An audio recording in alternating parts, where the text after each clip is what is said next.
Según asesores profesionales de todo el mundo, el portafolio de inversiones perfecto debería estar distribuido entre acciones de grandes, medianas y pequeñas empresas de Estados Unidos, acciones de empresas de países desarrollados, acciones de empresas de países emergentes, bonos denominados en dólares y bonos internacionales. ¿Se imaginan lo fácil que sería invertir si tan solo existiera un ETF que tuviera todo esto y en las proporciones correctas? Bueno, les tengo buenas noticias, porque ese ETF sí existe y en este video se los voy a presentar. Si eres nuevo por aquí, soy Juan David, un profesional certificado que te enseña totalmente gratis todo lo que necesitas para invertir exitosamente. Así que suscríbete al canal si quieres alcanzar tus metas financieras y ahorrarte miles de dólares en cursos que no necesitas. Construir un portafolio de inversiones siguiendo las recomendaciones de los profesionales es mucho más fácil de lo que la mayoría de personas piensa. La misma página de iShares de BlackRock, el mayor emisor de ETFs del mundo, nos muestra cómo deberíamos hacerlo. Toma nota de esto, que esta información vale oro. Para invertir en acciones de grandes empresas de Estados Unidos, nos sugieren utilizar el ETF IBB, un ETF que replica el S&P 500. Para invertir en acciones de medianas empresas de Estados Unidos, nos recomiendan el IJH. Y para invertir en acciones de pequeñas empresas de Estados Unidos, nos recomiendan el IJR. Con solo estos tres ETF ya tenemos cubierto todo el mercado accionario de Estados Unidos. Ahora, para cubrir el mercado de acciones internacionales, es decir, del resto del mundo, se nos sugiere para mercados desarrollados el IDEV y para mercados emergentes el IEMG. Así es, con solo 2 ETFs más ya hemos cubierto el resto del mundo. Y finalmente, para la parte de bonos se nos sugiere para bonos denominados en dólares de Estados Unidos el IUSB y para bonos internacionales el IAGG. Y listo, es así como tan solo con 7 ETFs podemos tener un portafolio que cubre todo lo que los profesionales dicen que deberíamos cubrir. Sin embargo, y como si esto no fuera suficiente, BlackRock va un paso más allá y dice: ¿y qué tal si le hacemos la vida aún más fácil a las personas y tomamos esos 7 ETFs y los ponemos dentro de un ETF más grande,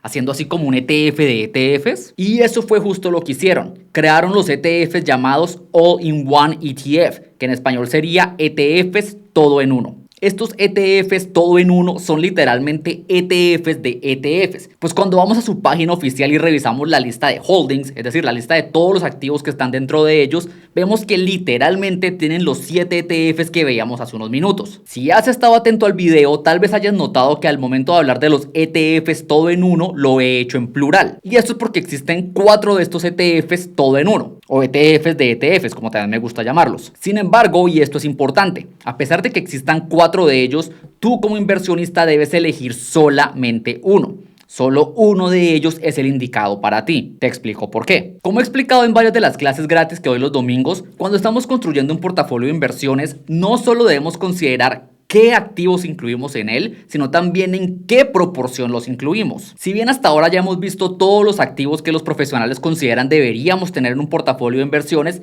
hasta ahora no hemos hablado de proporciones. Y eso es porque las proporciones van a variar dependiendo de cada persona. Como siempre digo, y por dar un ejemplo claro, no es lo mismo construir un portafolio de inversiones para una persona de 20 años sin dependientes que tiene toda la vida por delante y apenas está ingresando al mundo laboral, que construir un portafolio de inversiones para una persona de 65 años con dependientes y que acaba de pensionarse. Claramente el primero puede permitirse un portafolio mucho más agresivo, mientras que el segundo probablemente necesite de un portafolio más conservador. Y esto que acabo de ejemplificar es básicamente lo que se conoce como el perfil de riesgo de una persona. Esto es importante. El perfil de riesgo de cada persona es único, dado que las circunstancias de cada persona igualmente lo son. Lo primero que toda persona debería hacer antes de empezar a invertir es tener claro cuál es su perfil de riesgo. Entre otras cosas, tener claro tu perfil de riesgo es lo que te permitirá también saber en qué proporción deberías tener cada uno de los activos que tienes en tu portafolio. Existen 2 formas de calcular esto: la forma correcta y la forma rápida. La forma correcta es haciendo un test de perfil de riesgo, que como su nombre lo indica, es un cuestionario con una serie de preguntas que, dependiendo de tus respuestas, al final te dirá si tienes un perfil conservador, moderado, moderadamente agresivo o agresivo. Una vez tienes claro cuál es tu perfil de riesgo, podrás entonces saber cuál es la distribución o proporción sugerida para cada clase de los activos que tienes en tu portafolio. Para un perfil conservador se recomienda tener una proporción de 30% en acciones y 70% en bonos o renta fija. Para un perfil moderado se recomienda una distribución 40% en acciones y 60% en bonos y renta fija. Para un perfil moderadamente agresivo se recomienda 60% en acciones y 40% en bonos o renta fija. Y para un perfil agresivo se recomienda un portafolio con 80% en acciones y 20% en bonos o renta fija. En este video que estás viendo aquí te comparto un test de perfil de riesgo en español y totalmente gratis para que puedas calcular tu perfil de la forma correcta. Mencioné que también hay una forma rápida de hacer esto y aunque es menos recomendada es haciendo uso de la regla del 110 que dice que para saber el porcentaje aproximado de acciones que deberías tener en tu portafolio todo lo que tienes que hacer es tomar 110 y restarle tu edad. Por ejemplo, para una persona de 30 años sería entonces 110 menos 30, 80. Lo que querría decir que una persona de 30 años debería tener aproximadamente el 80% de su portafolio en acciones. Si bien esta es una regla muy práctica, como profesional digo que es menos recomendada porque esta no tiene en cuenta situaciones personales. Por ejemplo, no es lo mismo una persona de 30 con un trabajo estable y sin dependientes que una persona de 30 sin ahorros y con 3 hijos. Si no quieres hacer el test de perfil de riesgo, puedes utilizar la regla del 110, pero es mejor que hagas el test. Ahora que ya conoces tu perfil de riesgo o al menos tienes una idea aproximada del porcentaje que deberías tener en tu portafolio entre acciones y bonos, estás listo para elegir uno de los 4 ETFs todo en uno de iShares. Para las personas con un perfil de riesgo conservador, el ETF recomendado sería entonces el AOK,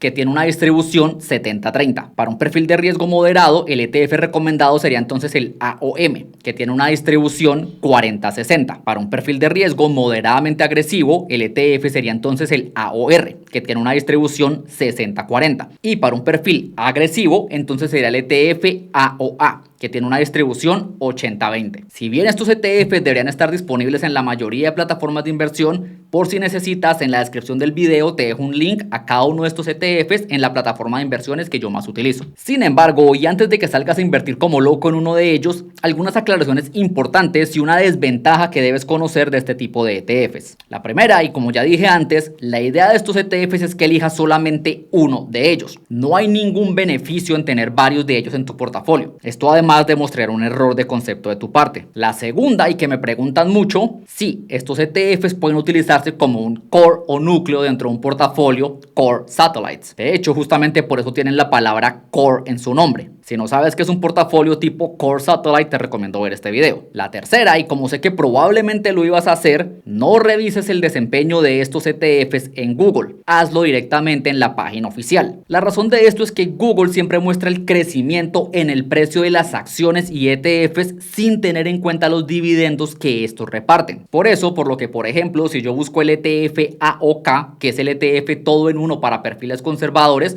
Google me muestra que está teniendo un rendimiento del 51% desde su creación, mientras que la página oficial de iShares me muestra que el rendimiento real de este ETF ha sido del 118%. Esto es un error bastante común que cometen la mayoría de personas cuando están revisando el desempeño de un bono o de un ETF de bonos. La cuarta aclaración, y porque sé que también lo ibas a hacer, no compares el desempeño de estos ETFs contra el desempeño del S&P 500. Porque sería una comparación injusta. Es de conocimiento general en la industria que los bonos y la renta fija son mucho más estables que las acciones, pero también menos rentables en el largo plazo. Nadie incluye bonos en un portafolio de inversiones esperando vencer el desempeño del S&P 500, que es un índice compuesto 100% por acciones. Los bonos se incluyen en un portafolio buscando mayor estabilidad y mejores flujos de dinero para el inversionista. Lo que quiero decir es que así como el ETF todo en uno, que tiene 60% en acciones, ha generado mayores rendimientos que el que tiene 40% y el que tiene 80% en acciones ha generado mejores rendimientos que el que tiene 60%, es normal que los ETFs que replican al S&P 500, que tienen 100% en acciones, hayan producido mayores retornos que todos los anteriores que tienen una proporción menor. Pero también hay que entender que esto no los hace inferiores o menos buenos. Es un tema de perfil de riesgo y de encontrar el que se adapte mejor al tuyo. Si tienes un perfil de riesgo altamente agresivo y puedes permitirte un portafolio con 100%